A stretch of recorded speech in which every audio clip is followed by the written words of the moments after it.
Boa tarde a todos. Inicialmente eu gostaria de agradecer à comissão organizadora, em especial ao amigo Rodrigo, que fez o convite para estar aqui falando um pouquinho para vocês sobre esse tema, que é a mensuração clínica do controle postural dinâmico nas lesões de joelho. Algo que eu posso dizer que é novo, poucos estudos dentro do assunto, mas que dá para a gente começar já a analisar algumas coisas e olhar aí com carinho esse tipo de avaliação. Bom, quando a gente fala em mensuração clínica do controle postural dinâmico, a gente se remete à avaliação funcional, né? Então, como o Rafael já citou aí em vários momentos, o objetivo da avaliação funcional é quantificar habilidades para suportar demandas físicas, né? Acho que é o ponto principal da avaliação funcional, e tem como objetivo ser utilizada como critério, ou para progressão dentro do programa de reabilitação que a gente está utilizando com o paciente, ou então para um retorno à prática esportiva. Então, a mensuração clínica ela vai entrar aí dentro desse aspecto. Quando a gente estabelece, estrutura uma avaliação funcional, a gente tem que pensar em algumas coisas, né? Então, essa avaliação ela tem que ser formada por ferramentas que viabilizem a aplicação, principalmente dentro do ambiente clínico. Muitas coisas são feitas em laboratório que não dá para a gente transportar para a prática clínica e fica inviável, né? Então, a gente tem que pensar nisso. Então, tem que ser uma ferramenta acessível, principalmente referente ao custo, né? Existem vários equipamentos caros, e isso dificulta a aquisição e a aplicação. Tem que ser de fácil aplicação, né, principalmente em relação ao tempo. Não pode ser uma avaliação que demande muito tempo para ser aplicada, porque dentro da nossa rotina clínica é complicado, quando você tem algo que é muito demorado para se aplicar. Tem que dar valores objetivos, né, dentro do que você está avaliando. Né, você faz uma avaliação qualitativa, mas ela tem que ser quantitativa também, em vários aspectos. E tem que ser confiável, né?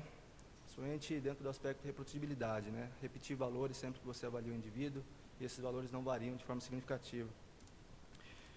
Quando a gente fala em avaliação funcional, já foi citado em vários momentos, teste de salto, o Hope Test, de maneira específica. O próprio Rodrigo já citou em alguns momentos, o Dr. Mark também. O desempenho muscular, e aí a opção da dinamometria isocinética, para a grande maioria é inviável, pelo custo, equipamento difícil de ser adquirido. Uma opção que nós temos é fazer a dinamometria isométrica, utilizando célula de carga, indicador digital. Isso facilita bastante o processo e deixa muito mais acessível e barato aí o procedimento. Teste de agilidade, né? Então, isso exige só um pouco mais de espaço. Existem vários testes envolvendo circuitos específicos, onde o indivíduo ele realiza ali, acelerando e desacelerando, mudando de direções dentro desse circuito. Você vai lá e mensura o tempo que esse indivíduo executa o teste. E aí um item que a gente entra aí, que é meio complicado, é a parte do controle neuromuscular, né? O que fazer para avaliar o controle neuromuscular? O que fazer para avaliar o aspecto relacionado à propriocepção? No dia a dia, para a gente, isso é desafiador, né? Então, quando a gente recorre à literatura, a gente vê que existem algumas coisas relacionadas à avaliação da propriocepção, e aí alguns testes específicos, que é o teste de sentido de posição e também um teste de limiar de detecção do movimento passivo. Só que são testes que são muito utilizados dentro de laboratório, em experimentos, e aí acaba se lançando mão de dinamômetros também para se fazer isso. Então, dentro da prática clínica, isso dificulta a aplicação desses testes. Temos também aí a avaliação do teste de equilíbrio estático, como foi citado aqui já anteriormente. Então, o que caracteriza aí a capacidade de manter uma postura estável contra a ação da gravidade. E para fazer esse teste de equilíbrio estático, também vai ser necessário uma plataforma específica para isso, que também é difícil adquirir, principalmente pelo custo, equipamento importado. A gente estava discutindo ali agora, né, quanto custa mais ou menos o equipamento desse, né? Não é barato. Então, para a gente também, para a grande maioria, fica inviável.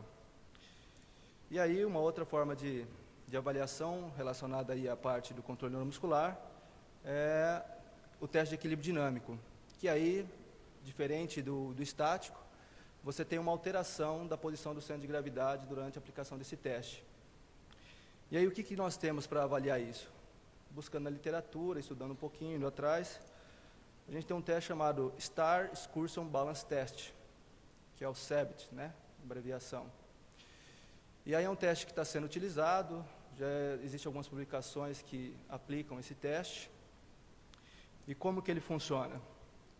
O objetivo dele principal é avaliar o equilíbrio dinâmico, né? Então, na imagem ali você está clarinha, mas dá para observar que existe, só pegar o apontador, aqui existem algumas fitas que estão coladas, né, no chão. Então, ele é uma avaliação bastante simples. Então, é feito um circuito. Nesse circuito a gente coloca 8 fitas no chão. Essas fitas com um comprimento mais ou menos de 120 centímetros, 1,20 m, e anguladas a mais ou menos 45 graus. A mais ou menos não, exatamente a 45 graus, uma da outra. E todas convergindo para o mesmo ponto central. Tá? Existem direções que nós aplicamos o teste. Então, a direção é determinada de acordo com o pé que está apoiado. Então, aqui o pé esquerdo, em relação ao pé esquerdo eu tenho direção anterior, anteromedial, medial, posteromedial, posterolateral, a posterior aqui está escondida, lateral e anterolateral. E aí, como que funciona o teste? O indivíduo ele vai tentar, dentro dessa condição de apoio unipodal, ele vai tentar alcançar o mais distante possível com esse membro que não está apoiado. E essa distância ela vai ser registrada. Mas para se aplicar o teste, já existe na literatura a informação de que precisa ser feita uma familiarização em relação ao teste. Precisa ser feito 6 tentativas antes de aplicar o teste propriamente dito. Essas 6 tentativas é para tentar evitar que o aprendizado motor, né, influencie na performance do teste. Então, tem que ser feito 6 tentativas. Existem alguns trabalhos mostrando que 4 tentativas já são suficientes, né, mas tem que ser feito esse procedimento. A avaliação tem que ser feita de uma forma padronizada. Então, o indivíduo ele fica ali, apoio unipodal, as mãos posicionadas na cintura. O indivíduo ele não pode deslocar esse membro que está apoiado em momento algum durante o teste, principalmente a região do calcanhar. Ele não pode, durante o teste, usar o membro de alcance para tocar o solo, para gerar equilíbrio. Ele pode tocar rapidamente só para estabelecer ali a distância de alcance. Se ele tocar de qualquer outra forma, o teste ele é cancelado e é repetido. É feita uma normalização para o teste, para efeitos de comparação entre indivíduos, né? Então, para você comparar um indivíduo com o outro, a gente utiliza o comprimento do membro. Então, a gente avalia o comprimento do membro e divide a distância alcançada pelo comprimento do membro do indivíduo. Aí a gente chega a uma porcentagem, e essa porcentagem ela pode ser comparada entre indivíduos. Tá? Então, precisa ser feita essa normalização para poder comparar grupos.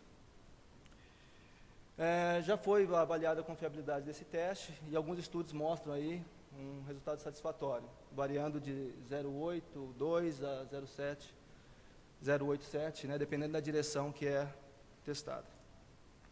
Como eu disse para vocês, existem alguns trabalhos que já utilizaram então, o STAR. Né? Então, aqui esse trabalho publicado em 2009, no DNI. Foi feita a comparação, então, da performance no STAR de indivíduos que tinham lesão do LCA e indivíduos saudáveis, um grupo controle.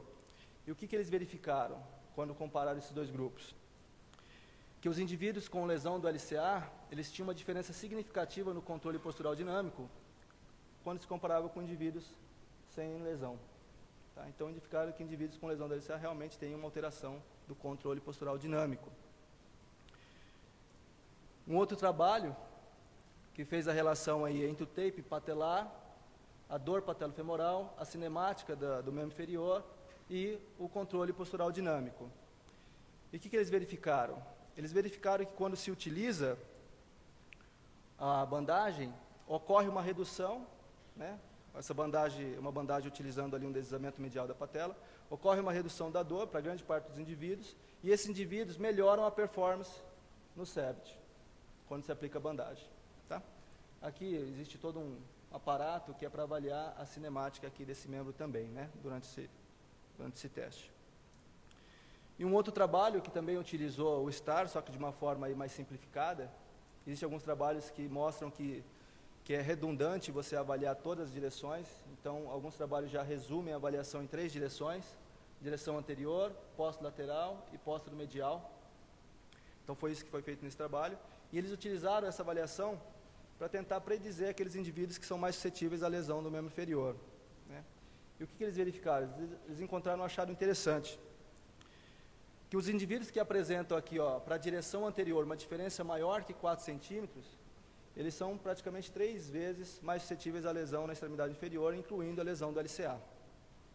Então, é um teste que pode ser utilizado para triagem, né, pré-temporada, por exemplo, em algumas modalidades, para estabelecer se o indivíduo tem ou não um risco de gerar uma lesão do membro inferior durante atividades esportivas.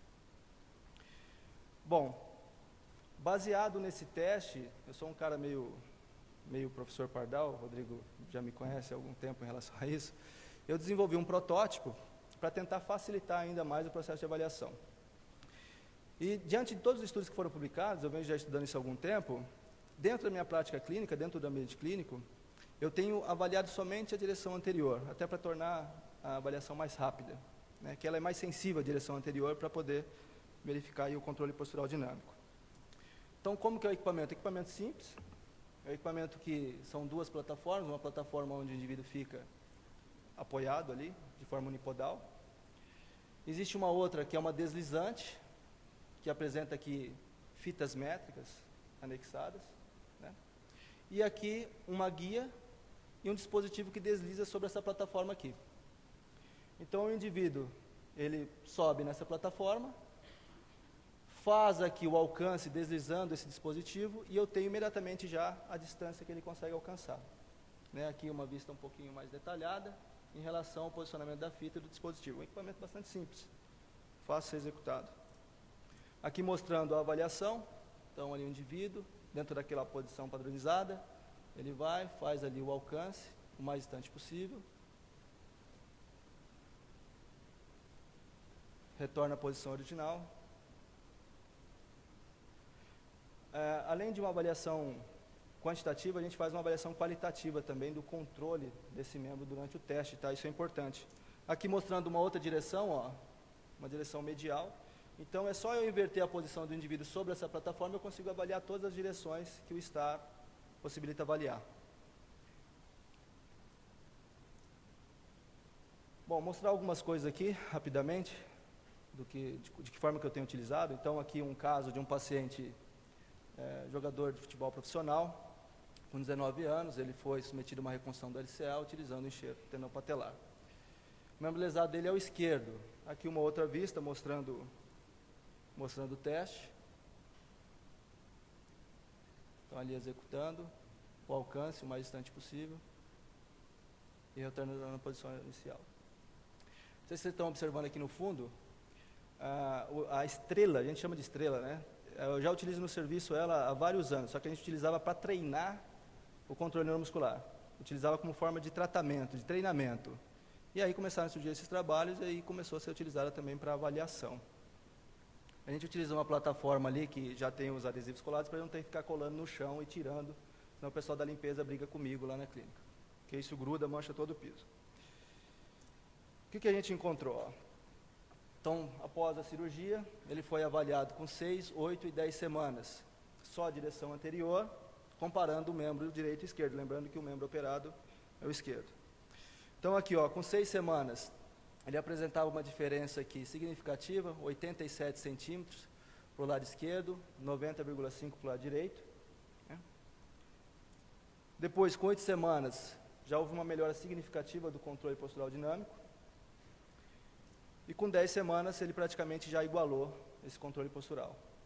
Então, conforme você vai estabelecendo o tratamento e o treinamento neuromuscular, vai havendo uma evolução dentro desse controle, e isso vai sendo constatado aqui pelo teste. Tá? Aí vocês podem fazer a seguinte relação, mas é óbvio, né? Conforme vai melhorando a força, vai melhorando o resultado no teste. Será que a força é tudo no teste? Aí eu trago um outro caso para vocês, Futebol recreacional agora, um indivíduo de 39 anos, com diagnóstico de ruptura do tendão do quadríceps. Jogando futebol, teve uma ruptura do tendão quadricipital. O membro lesado também é o esquerdo. Então, aqui, realizando o teste com o membro direito, primeiro, o membro direito apoiado. Então, vai repetir de novo. Observa de forma qualitativa que ele tem um pouquinho de dificuldade para manter o equilíbrio, ele inclina um pouquinho a pelve e tal, isso é observado durante o teste. e aqui o esquerdo. Ele executa mais fácil, né? O membro lesado foi o esquerdo. Essa avaliação, esse paciente chegou para a gente, ele estava com 6 meses de pós-operatório já. E aí veio para fazer a avaliação funcional. Inicialmente a gente fez a dinamometria isométrica, né? Então ali para o quadríceps de forma específica. O que a gente verificou? O membro direito não lesado, 86 kgf, e o membro esquerdo lesado, 61 kgf. Uma diferença de aproximadamente 30%, significativa a diferença. Só que, para surpresa, na hora que a gente fez o teste do STAR, a gente verificou que o direito tinha um alcance de 74 centímetros e o esquerdo, que era o lesado, 79. Então, força é tudo durante o teste? Não, né? Esse indivíduo ele foi hiperestimulado do lado que ele tinha lesão, em relação ao treinamento sensório-motor, neuromuscular, e esqueceram de trabalhar um pouquinho aqui o contralateral. Qual que é o risco? O risco é esse indivíduo voltar e sofrer uma lesão aqui no membro contralateral ao operado, pela deficiência que ele tem dentro do controle neuromuscular. Algumas considerações finais. Então, o CEBT apresenta-se como uma opção barata, de fácil aplicação, objetiva e confiável. Aplicável em diversas condições envolvendo os membros inferiores. Existem muitos trabalhos com estabilidade crônica de tornozelo, utilizando esse teste. Porém, ainda identifica-se, de acordo com a literatura ali, uma necessidade de padronização no processo de avaliação, porque alguns trabalhos posicionam o calcanhar no centro da estrela, outros colocam o centro do pé, outros colocam o hálux no centro. Então, existe essa variação ainda, não tem uma padronização muito específica para o teste, isso é necessário. E aí, realização também de novos estudos utilizando essa ferramenta. Obrigado.